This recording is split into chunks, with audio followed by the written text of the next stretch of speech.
Welcome to the JD Fix, your quick fix hub for smarter JDs and better hiring. Our episodes will cover before and after job posting rewrites, using AI tools to create better job postings faster, scaling consistency and cutting the chaos through templating, compliance checks to keep your job ads clear, fair, and risk-free, plus trends and best practices to stay ahead in JD writing. I'm Heather Fenty. Whether you're an HR pro, recruiter, or hiring manager, I'll help you write better job posts fast.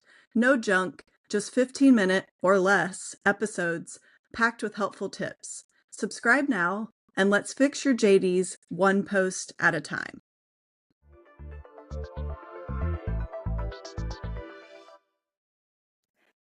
Hey friends, welcome back to the JD Fix, the podcast where we dive into what's broken in job descriptions and how to fix it. I'm Heather Fenty, and today's episode is a must-listen for anyone thinking about inclusive hiring. Our guest is the awesome Jen Benford, founder of Benford Talent Alchemy, leadership coach and advocate for neurodivergent talent. We're talking about how traditional job descriptions often exclude brilliant minds, especially neurodivergent candidates, and what you can do to change that. Let's break the JD mold. Hi, Jen. Welcome. Hi, Heather. Thank you for having me. I'm so excited to be here. Of course. How are you surviving the pollen in Eastern North Carolina? I'm not. It is so bad. Everything is covered in yellow. And yeah, it's been allergy season is tough in the Carolinas, as you know. Yeah, it's terrible here in Raleigh too. So hopefully you can make it through this quick episode without sneezing and coughing, but we'll see. Right. Please excuse my sneezes or coughs in advance. Yeah. Okay, well, I have some questions for you, but first, just give us a quick intro about you. Yeah, that sounds great. So, hey, everybody, I'm Jen Benford. I've known Heather for a couple years now. She's wonderful. So really excited to be here on the JD Fix. I am, as she mentioned, the founder of Benford Talent Alchemy, a leadership coach and talent strategist really focused on helping individuals and organizations evolve through strategy, storytelling, and inclusion. And as Heather mentioned, I'm especially passionate about advocating for neurodivergent professionals and rethinking outdated systems like job descriptions that often overlook brilliant minds. I am neurodivergent myself, and yeah, my work spans employee experience, employer branding, inclusive hiring, and I love helping companies become the kind of place where everyone can thrive. Awesome. Thanks so much. That's perfect. All right. Are you ready for the questions? Yep, absolutely. All right, great. So you've written and talked a lot about neurodivergence in the workplace. When you see a traditional job description or job posting, what are some red flags that immediately signal this is not a safe or inclusive space for a neurodivergent candidate? Yeah, awesome. So for the listeners who aren't familiar with neurodivergence, I'm just going to quickly run through a definition. So it refers to the natural variation in how people think and process information and experience the world. So us neurodivergents, we are not broken. We're just wired differently. And that difference can be a superpower when the environment supports that. So some of the red flags that I see and that I have clients that see, that signify, okay, this maybe isn't a safe space or inclusive space for neurodivergence, are things like a laundry list of requirements, vague or performative language like fast place or team player, or I know you've probably seen this too, Heather, I'm searching for a unicorn, but what does that mean? Right. Cultural fit is a place that I would say companies really need to be careful, because what that signifies is, I'm looking for people like me. I would really implore companies to use cultural add, because that is definitely more inclusive language. Mm-hmm. The other piece I would say is when there's no mention of flexibility or support or alternate ways of working or communicating, that can be very off-putting for the neurodivergent community. That's very helpful. Thanks so much. It kind of ties into the next question. So many job descriptions are packed with rigid requirements, must have skills, years of experience, fast paced buzzwords.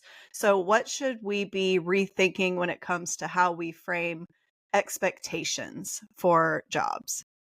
Yeah, that's a great question. So and they do pair well, nicely together. So when I see a JD or a job posting that says, must thrive in a high pressure environment and manage competing priorities without supervision, I'm automatically thinking, okay, I'm doing 5 jobs in one. There's no support, very little training, and that can be really alarming.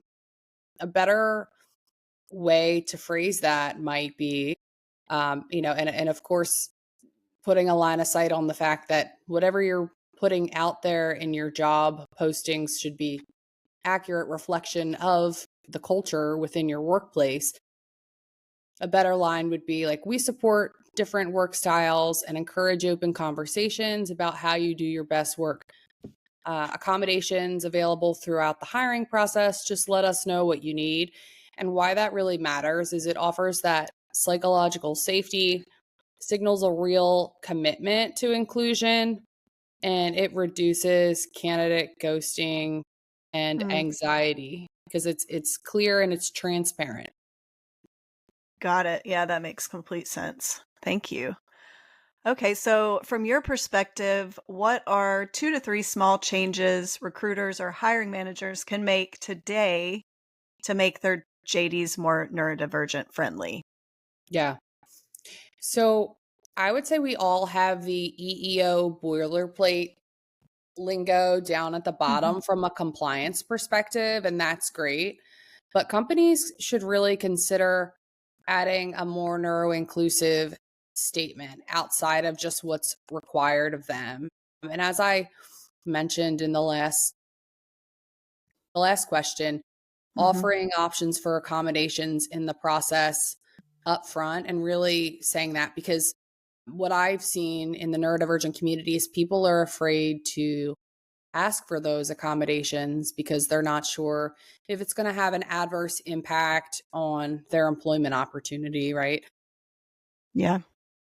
The other piece I would say is, rewrite your postings with plain language and remove any of that jargon or fluff like unicorns and fairies, and just say what the say what the Butterflies. job is.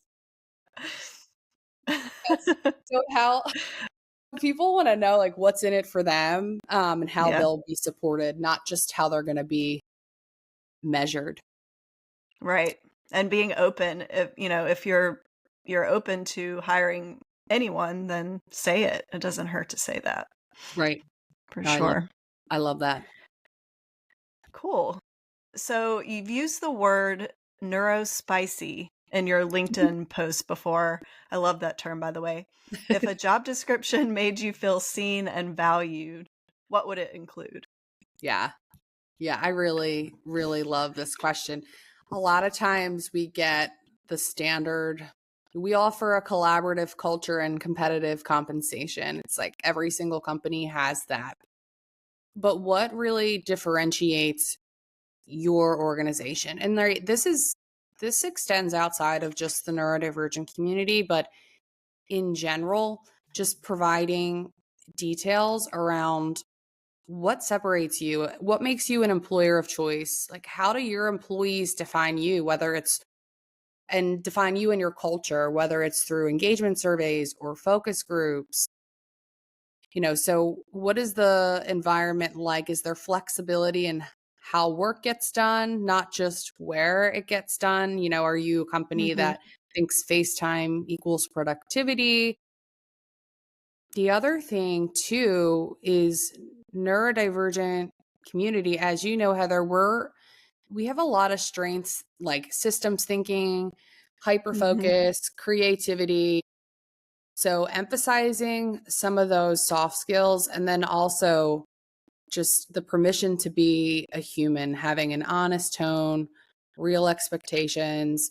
Again, I mentioned this earlier, but transparency.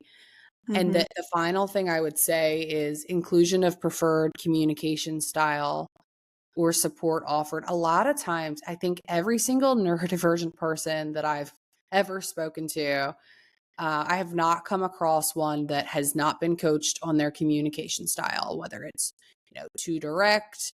And we Mm-hmm. have this expectation that everybody should be communicating in the same way, and this is what professionalism means. When the reality is, neurodivergent people are wired differently, and so it can be and feel very icky and uncomfortable when you're kind of fitting a square peg in a round hole. So just being open to different communication styles and not, you know, expecting a one size fits all approach to communication. It would be helpful to include that, because that then signifies, okay, this company is open. Mm-hmm. A bonus, here's what your first 90 days will look like, or here's who you'd report to, and a link of a video with your future manager. But candidates are making career decisions. So, like, let's not sell them mystery meat. That's what I would Yeah. say. Yeah, that makes sense. Yeah, I mean, I think communication, no matter where you are at work, out, just out and about, it has such a big impact on how you feel. And I know at OnGig, we're a team full of neurodivergents. And so when we're onboarding people, we always ask about communication style. And, we communicate differently depending on who I'm talking to within the team, which I think is really great. So anyway, I okay, love on to our last question. Let's talk about impact. What do organizations gain when they start designing their job descriptions or job postings with neurodivergent talent in mind? Yes. So 1 in 5 people are neurodivergent, which I post about a lot because I think that's an important statistic, right? And neurodivergent professionals are actually, according to the Harvard Business Review, 30% more innovative in problem solving on teams. Mhm. And, that's because we are creative. I don't like the term think outside the box. I think we should burn it. I don't think that there should be a box, Mhm. but it's good for your business to get that creativity, that innovation, enhanced problem solving. And it really strengthens your team dynamics and learning agility to have neurodivergent thinkers on your team, because they're able to identify gaps and pattern recognition, use their pattern recognition skills to pick up on things that neurotypical people might not see. Sure. The other thing is unemployment remains 2 to 3 times% higher for neurodivergent adults, and there are a lot of passionate. I mean, gosh, the community is so creative and so talented. It's just that these outdated systems and ways of working don't fit. And so a lot of neurodivergent people find themselves, not employed. And I just wish that employers would be a little bit more open minded and understanding, and give people a chance to come on and shine, because the benefits are, innovation, creativity. It's a competitive edge for sure. Absolutely. I agree 100%. Well, so much good stuff in this quick conversation. Thanks again, Jen, for helping us kind of see, job descriptions through a more inclusive lens when it comes to neurodiversity. If you want to connect with Jen or learn more about her work, check out Benford Talent Alchemy or follow Jen on LinkedIn. And if you're a hiring team ready to rework your JDs, you know where to find us. And we'll talk soon. Happy hiring.